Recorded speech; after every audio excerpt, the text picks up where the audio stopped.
Welcome to the Consultants Way podcast, your go-to resource for all things professional services consulting.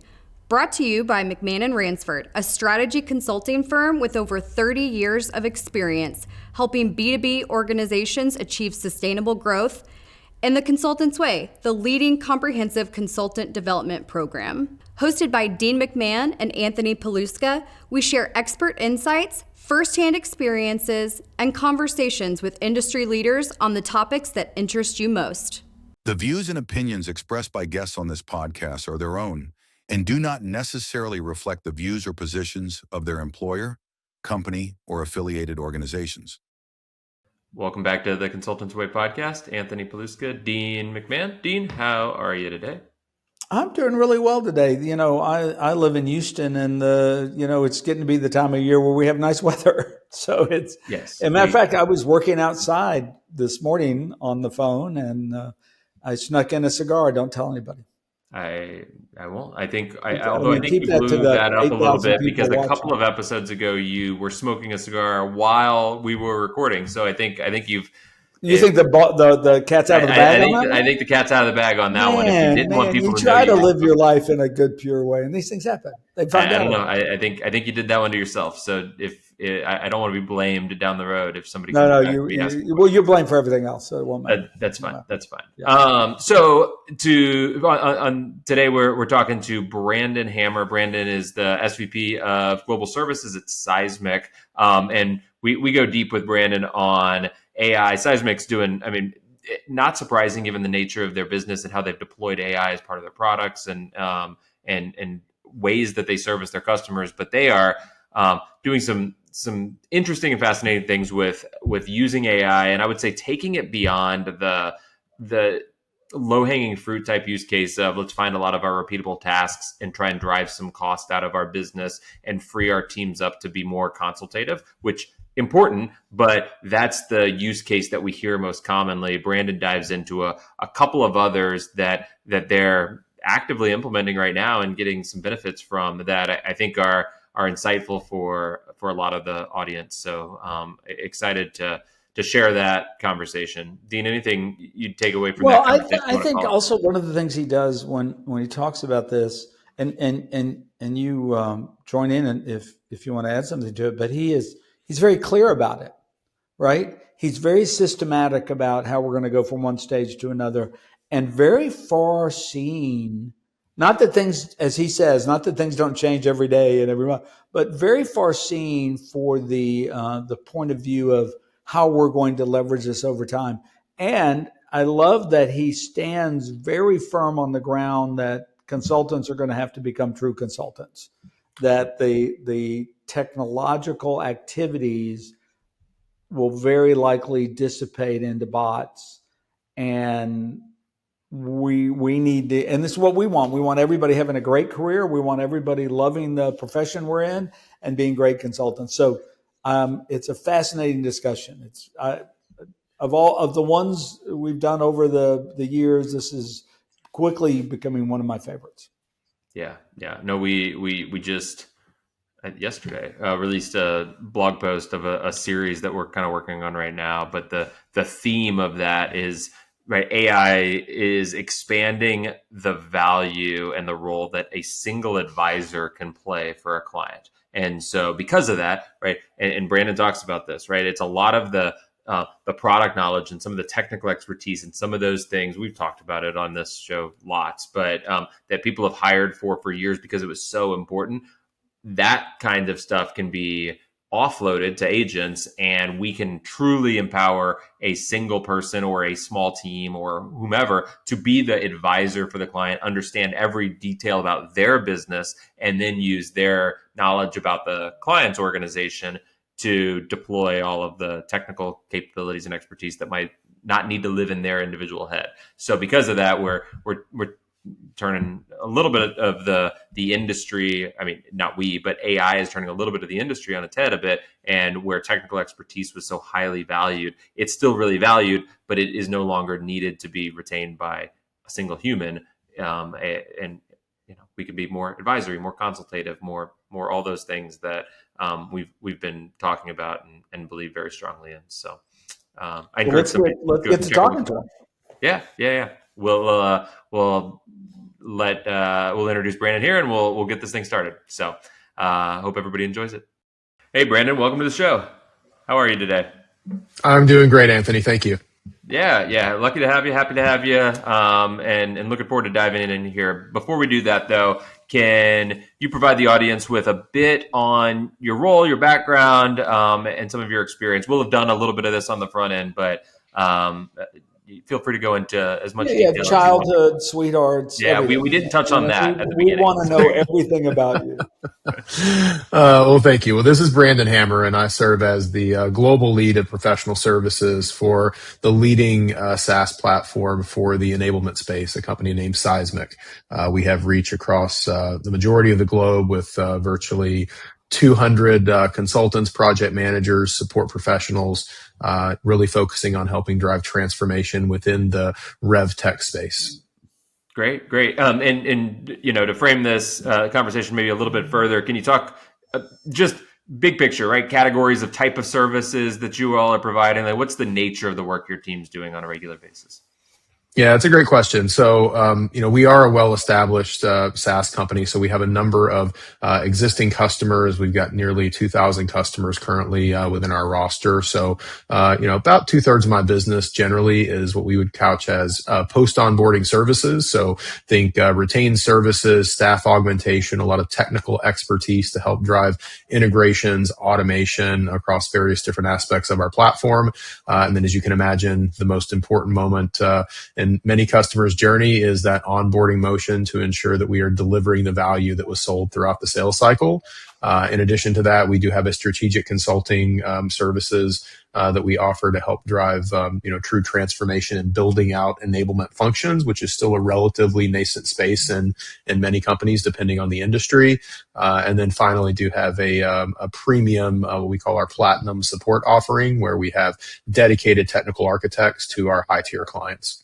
Yeah, no, great. And thanks for some of the context and setting the stage there. So, right, as we were talking before we recorded, AI is changing and affecting all organizations, and professional services are no different in that. How is, and you could talk kind of at an industry level, and then you can dive into the specifics of your org wherever you're comfortable, but how are you seeing AI kind of changing and shaping professional services organizations as they look to move forward? Let's just go over the next 12 to 24 months here, right? Let's not look 5-10 years down the road what our team looks like, but short-term crystal Brandon, ball. do you have a crystal ball you can short-term crystal ball? Yeah, just and a Swami hat, that'd be great. Yeah, exactly. Don't have my crystal ball, but I was thinking about this earlier today because we started talking about this very topic together, a couple of months ago at this point. Yeah. And as I was reviewing ahead of today's session, it really sort of hit me how quickly even my own understanding and expectations of what AI will do to my business continues to evolve, even in just the last few weeks. So I don't even think it's a 12-month, 18-month. It's like we've got to look at the next 3 to 6 months. Things are moving so quickly, and I think, as we all know, just the level of adoption that we've seen with AI tools has been the quickest technology revolution and adoption that we've seen in history. And I think that's true, across services. So, I think many companies are still, thinking about AI in terms of like, what do we need to do to help, drive cost cutting, to drive efficiencies and drive up margins. I am starting to see, not only within our business, but even within many of our customers, that mentality is starting to shift, certainly in the enterprise space, where I think we're focusing more so on how can we get more value out of the high quality individuals that we have, particularly in customer facing roles today. And so what that means for me within my business is, I have a number of consultants who, act as oftentimes a jack of all trades, right? And so they're required to act as the business analyst who's eliciting requirements and helping drive change management and affect, transformation within these organizations. But then they're also doing sort of hands-on keyboards to, write the BRDs, the UAT scripts, and do light configuration within the platform, right? And so when I look ahead, it's less about how do I replace that consultant with an AI agent. It's how do I take more off of their plate so that I can continue to drive them up the value chain so that they're having more strategic discussions and less reactive, right? And I think that's really the value that I see ahead because, if you think about the way that, especially in high velocity, high volume businesses, things get really busy, right? So you become very reactive, and then a consultant can quickly turn into an order taker, which we all know leads to ultimately misalignment of value realization, and in the worst case can lead to retention challenges down the road. So my goal is to be able to automate many of those repeatable tasks, leveraging things like, obviously your CI tools can help drive things like getting action items and picking up on things that customers are saying within calls. But then I think taking that a step further, and this is where I think the evolution has even happened with me over the last 30 to 60 days, is looking at how we augment, particularly thinking about sort of the consultant, individual at this point in time. How do we augment their capability, right? Because, we know that certainly in our space in the SaaS industry, consolidation is the rule, right? Consolidate, the days of being a successful point solution company in the long term, I think are quickly coming to pass, right? And so, being competitive in today's SaaS business means you are a full platform that has many different use cases that you can serve that touch many different industries. The challenge that creates is, to be efficient, I can't have 4 or 5, 6 specialist consultants engaging with every customer, because then it becomes this confusing situation of a customer looking around like who's the expert, who should I talk to? And we actually make it harder for customers to do business with us in that type of environment. So enter AI and think about how we can now, and we're actually working through this currently as our planning for next year. How do we leverage, an agent, ideally a virtual consultant, and think about someone who actually shows up on a call, acts and looks as though they were a member of our team. But when a consultant who is now being pushed in to be more of a generalist has that technical, very specific, bespoke question that comes up on a customer call, can they have someone there that live actually acts as though they are a virtual consultant who can be, ask questions and provide input, that, super consultant that has ingested every bit of product documentation and best practices and lessons learned from prior projects, that can quickly react in the moment, both internally and even in its best case as it matures, I think, into more of a customer facing environment, right? So like that's what I get really excited about, I think, in probably 3, 6, 12 months out, like being able to train those agents to be augmentation of your existing staff. I think the low hanging fruit, and what I think many PS firms are looking at today, is what's the repetitive stuff that's just like noise that's taking folks away from delivering high value work. And it's the classic things of, if I'm working on 15 different customer engagements, how do I keep track of my time so that I know that I'm, billing, the right utilization? Those things can be readily automated now, leveraging inputs from calendars and CI tools, et cetera. I think being able to generate project plans that are built on standard templates, but then can also ingest things around the scope, the SOW, the proposal, to help understand what are those key risks and dependencies that can help drive at least 90% completion of an initial project plan, so that then you can accelerate that moment to kind of kick off post quarter close, which is important to me today because we're just now starting our Q4, and as every business has, we have those hockey sticks that happen at the end of quarter, which was just Halloween last week. Got a lot of new customer engagements that we need to kick off and do that as quickly as possible while managing kind of the peaks and valleys within staffing. I think beyond that, what we already have quite a bit of momentum around is advanced identification of risks. Right. So we have an automated risk framework that we have in place now that, again, similarly is ingesting everything from what did they buy, what are the outcomes we're looking to drive, what is sort of the organizational dynamic and change, level of change maturity within a customer.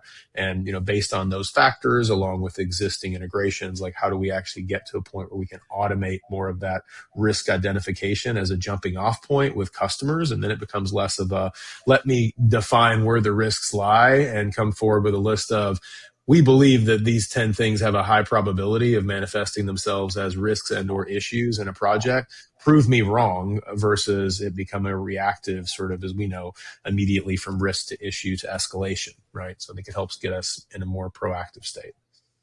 Yeah, staying ahead of the client, right? Staying ahead of the client. Exactly. What I love about your view, which I think is an accurate view of leveraging best, is that we're going to make our PS people be consultants and advisors. And as we're the big enablement firm in our space, that's glory to us, because we'd rather have them client facing, client managing, client transforming, because it's a better career. Mm-hmm. And it's a more meaningful place, and it's a more transferable skill. Mm-hmm. So we applaud that. I loved your thought, and I hadn't heard that before, about having an AI, lookalike bot, if you will. Yesterday we were doing a review of some of our enablement, and we have bots that do our enablement. Some people, some bots, and our client didn't know they were bots, and that was great. Yep. That was great. They were very impressed. They go, "Those are bots." I go, "Yeah, yeah. It's faster to do it that way because we already have the content." So yeah, so it's an exciting time. It is indeed. Yeah, I think at this point the technology has gotten so good, and we even have a bot now that exists even on our company's website. About the only way that you could identify whether they are or are not a real person is to ask one simple question: "Can you please turn around for me?" Oh, Outside of that, there is no way that you wouldn't know that this. There's my new real question for the rest of my year, right there. Hey, turn around for me. That's right. My wife's going to start saying, "What do you ask everybody to turn around? What's going on?" I need to know if they're real. Yeah, no, that's awesome. But it's a fast changing space. Also, one nice thing about you guys being and I don't want to be pejorative this to everybody in the world, but you're a mature business, meaning you're not just valuing your business on new connections. You also have revenue per client, right?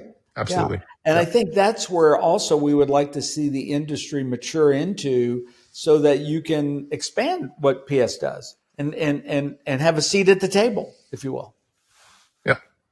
No longer is it just a means to an end of, we need to implement them and go live, which what does go live mean, right? Go live is one very, very small step in a longer journey that I think presents a lot of opportunities for retain long-term services in PS organizations. Yeah, and going back to your kind of initial response there, I think there were a couple of different. I'm going to use maybe different words, but what I think I heard was you grouped the way you can deploy AI into 3 different categories, and you'll tell me if I got the categories right here. One is, and this was the most common one. This is what everybody was doing for the past 12 to 18 months or so, which is, how do we drive cost out of this? How do we find those very repeatable tasks? And how do we just make sure that we're freeing up time so that our teams can be more consultative, more advisory, more things like that? The next bucket of things, which is where I've also seen a lot of change in the past couple of months headed, is, hey, we're going to assume that you're more consultative and advisory, but we're going to stop imposing our organizational structure and chart and our team's expertise, technical expertise, on our clients. So I'm not going to show up with 6 people. I'm going to show up with a single advisor that owns the client relationship. And then I'm going to use AI not to necessarily offload repeatable tasks, but to offload expertise and knowledge that can be highly trained and repeatable. Right. And so now we can deliver better outcomes to clients. So the first one was, let's make our team more efficient. The second one was all about how we deliver more outcomes and make an overall better customer experience. And then the third one is, how do I think about the strategic direction my business is headed? So there's a lot of the things that you have, even on risk management, I'd put into that category. But we're seeing others, and I'm sure you guys are probably doing the same, where they're looking at,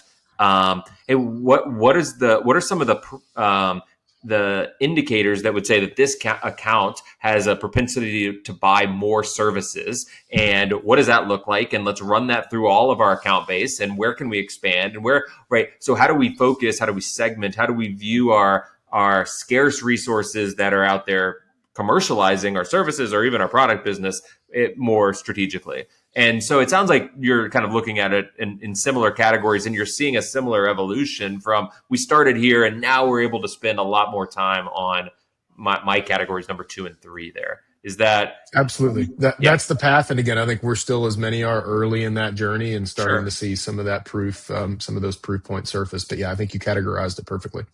And what we're seeing a lot of other orgs doing, and I'm glad we set the stage at the beginning, is right organizing themselves around domain expertise or industry verticals or specific buyer personas, and then saying, I no longer need to organize myself, or even geographically, I no longer need to organize myself only by product line that the team knows, because now I'm putting an advisor in place, and I can offload the product to my agents in some respect. You guys have you're already organized and structured in that way, but is the evolution of some of this causing you to rethink anything else about how you structure projects, how you structure your team as a whole? I mean, how is that impacting just team structure and dynamics? Yeah, I think certainly in my world, it's driven a lot more homogeny within teams, right? So instead of having a lot of these silos that are, developed by SKU or use case, the teams are becoming more homogenized and aligned to the customer profile, less so to the individual, aspects of the product that are being deployed. So I think that's accurate across the board. I think what it's doing, though, is it is driving, which is not exactly the question you asked, but it's changing more so in how we engage with customers in terms of deployment of use cases, right? So I think the legacy approach has often been sort of, I always use the analogy of, the typical, especially in a multi, outcome use case sort of deployment. I sort of liken it to taking the stairs up level by level, right? Okay. In our world, that might be, we're going to get your content organized in a way that everybody can find it and utilize it. And then you might get to some meeting analytics, and then you might get into some social automation and these sort of things, and very much of a stair step approach. And I think what we're seeing now with the advanced capabilities and just the more advanced, customer behavior that I'm seeing as well is that, it's very much more so the analogy where we hop in the elevator and go straight to the penthouse, right? Like, what does it take for us to start to stitch together all of these different components? Because yes, if you do it piece by piece, it's going to take you 12, 18, 24 months to really get to the point to say, I've realized the value that you sold to me, right? But in order for us to be able to launch multiple different use cases concurrently, it has a dependence on that type of homogeny and on being able to lean on that technical expertise versus having to, in the old world, like, I've got to wait till this specialized resource frees up, which might be, 2, 3, 4 months later. So let's do the easy stuff now, and then we'll eventually get there. And as we well know, when you've got use cases that are so interconnected with, different departments that need to work together, like, a well-oiled machine, oftentimes you introduce a lot of rework saying, well, I wish we would have done this differently upstream and sort of that first level of the journey versus, if you go to the top, you can look out from that perch and see what the common challenges would be in achieving that ultimate outcome by doing it all at once. Yep. And it makes perfect sense, right? You're able to skip so many steps, and we're able to behave, but also organize how we deliver work around the client outcome, right? We, for years and years, everybody said, hey, we're a client-centric organization. We're doing all these things. But then at the end of the day, we still kind of operated the way that we wanted to operate, even though we might have said the right things. And truly might have been doing things with the client's interest in mind, but we were not building a structure that was able to actually do, staff a project or a program or an overall organizational engagement with somebody with what the client needs, with the client truly at the center of that. And we're able to do that now. And you're seeing it, right? Get outcomes faster and drive all sorts of results. Yeah, it's also hard to be customer centric and back to what we were talking about earlier, if you don't make PS centric. Because no offense, nothing else actually drives outcomes. Products don't drive outcomes. They drive deals. They don't drive outcomes. So. Yeah, that's exactly right. Yeah. Are you seeing some of the pressure, and because of all of this, right? And every department is deploying some of these tools and trying to do the same sorts of things. And so what we're seeing a lot of is after, like, kind of post sales, you have PS, you might have managed services. In your case, you have implementation services that sort of live underneath PS that's not distinct from it. So it's a little simple. You have customer success who has ever increasing revenue targets and things like that as well. You have account managers to grow and expand. You have all these people that are competing with the mind share of the customer post sale. And it used to make sense because we each owned a area of expertise and a function. But now with this rise of, right, let's get a single advisor that can work closely with this client and can help solve all their problems, be it product problems, be it optimization problems, be it whatever those things are. There's a bit of in some organizations, a turf war going on, or some need to align. How about that? A nicer way to say it, with all of our post-sales service related functions. How are you working with those other groups within your organization to make sure that we're complementing each other? And if you don't want to make it personal, how do you think we should? And I said complementing rather than competing. Yeah. So I think there's a couple different angles to this. So one being, if I think about the way that, particularly, post-sales organizations have looked at the AI opportunity, right? Just sort of back to our original context. Like what you're seeing, not just in post-sales, but across the entire organization is, everything has been, I think, pretty siloed in the early days where, whether it's, the product organization or PS or, your CS teams, that are all trying to go out and like do some digging and find use cases and things that they can do independently within their, kind of four walls to drive some impact to retention or to services revenue retention or what have you. Right. So I think what we're seeing, not only in our organization, but even across many of our customers, is all that is starting to get consolidated, right? I think the days of just go have fun and test things and spend some money and then let us know what works, right? I think that is starting to come to a close. So you are starting to see, like the office of a CIO in many companies or your, operations team starting to do more of that consolidation.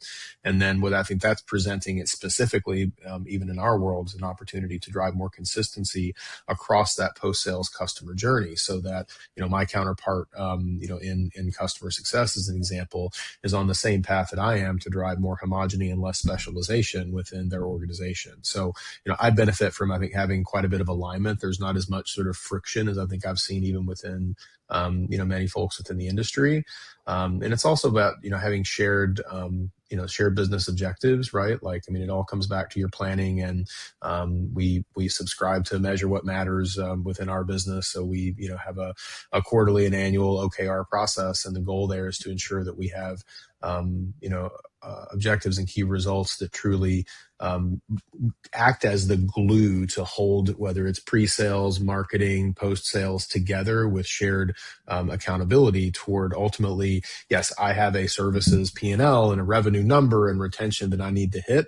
But none of that matters if retention isn't hitting in, year 1, 2, 3, once the customer is live, right? So ultimately, I am held accountable to a retention number just as well as, the core services fundamentals. And that, again, I think acts as the glue, in addition to having shared KPIs and objectives that are owned and supported by, the executive team company-wide. Are some of your KPIs held by the other groups, like your revenue number, or?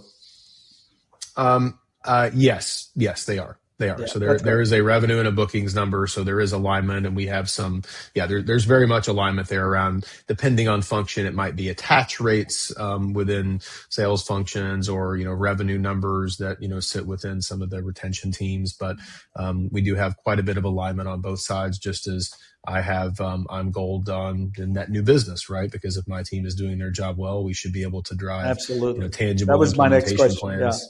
Yeah. It's a cycle. We should be able to run the cycle. Yeah. Hey, what do you think about, and we touched on this a little earlier, but what do you think about the multi-year impact on hiring PS people?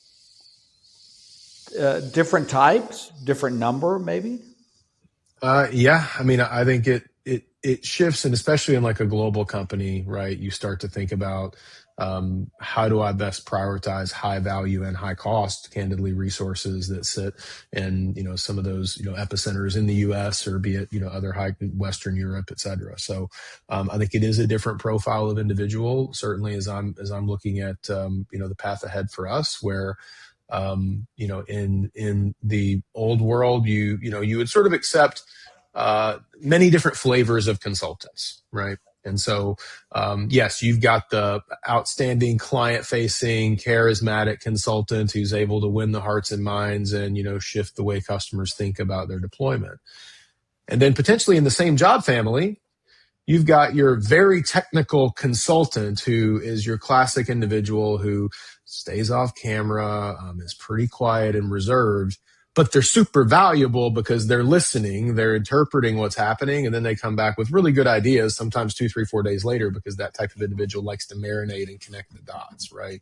And so I think that the type of person who is in a consultant role, but still prefers to be very much behind the scenes, I think that changes to a very different profile of someone that sits more as sort of an administrator or sort of a configuration role moving forward. And perhaps that individual might actually be more valuable in a product or engineering sort of role versus being, couched as a true consultant, right? So I believe, again, with the increase in just tooling and automation, everything that we have today, I will lean far less on technical expertise within that consulting practice. They need to understand the art of the possible, for sure, right? And have a domain expertise around the verticals that they're supporting. But I think historically, in most of the organizations that I've led, we have leaned pretty heavily on a blend between that client-facing aptitude as well as being able to go highly technical. I think the highly technical becomes less important moving forward as long as they have just a working understanding, again, of the domain. And it does change that hiring profile.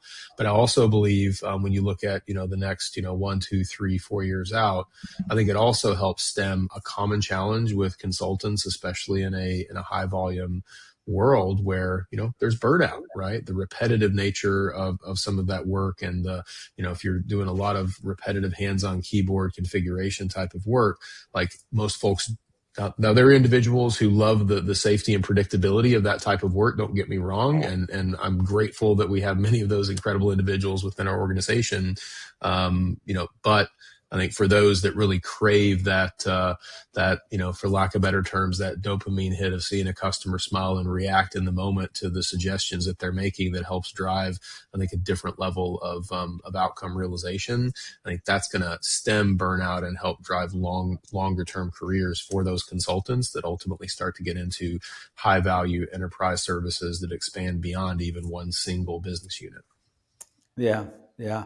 And if you look at across the SaaS industry, that's a scary proposition because many of them are 80 or 90% tech. Mm-hmm. Yeah. Yep. Yeah.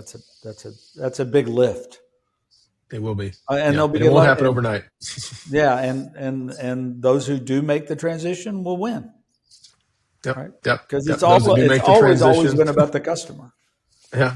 No, it has been. Those that make that transition and do it well will candidly be those that I'm calling for a job someday, right? I thought we were all going to call you for jobs, but whatever. Whatever way it works. That's hey, right. This has been just super. Leave us one thought, if you don't mind, that we should all take into our AI dreams that we need to keep, in our forefront.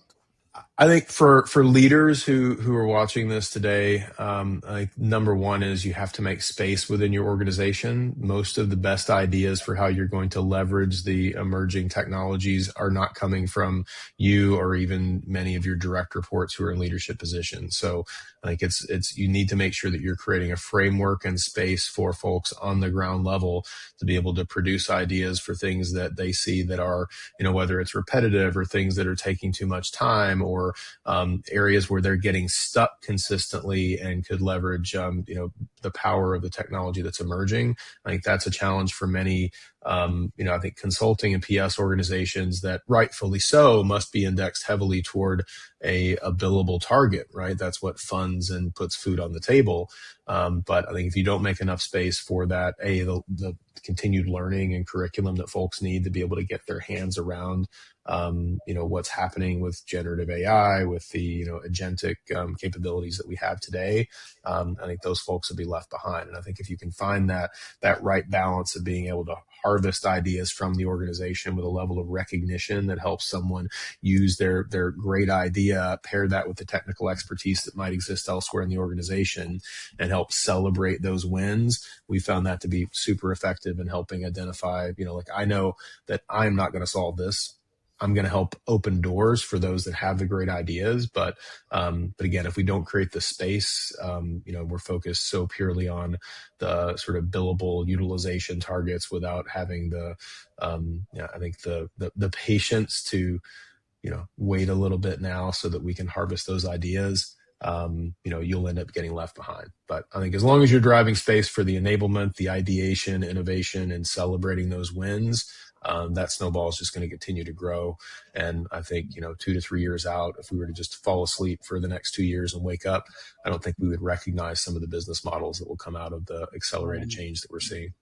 No, I think that's great, and I think it's great guidance too. I love the point on, right.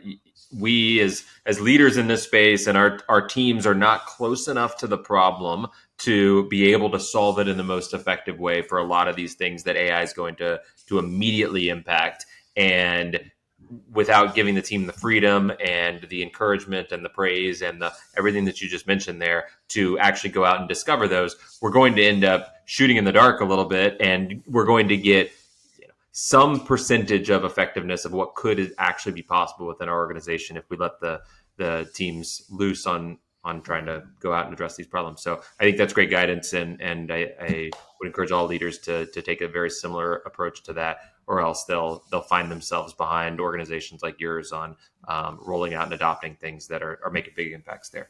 So Brandon, we appreciate the time and the insights here, and looking forward to just staying in contact with you on all of this, and probably revisiting this conversation in the future and seeing how much of that crystal ball that you pulled out was accurate about the future. But I think a lot of the things that you're talking about here are, very, very in line and ahead of a lot of other organizations that we're working with. So you're in and of itself the crystal ball for others. So how about that?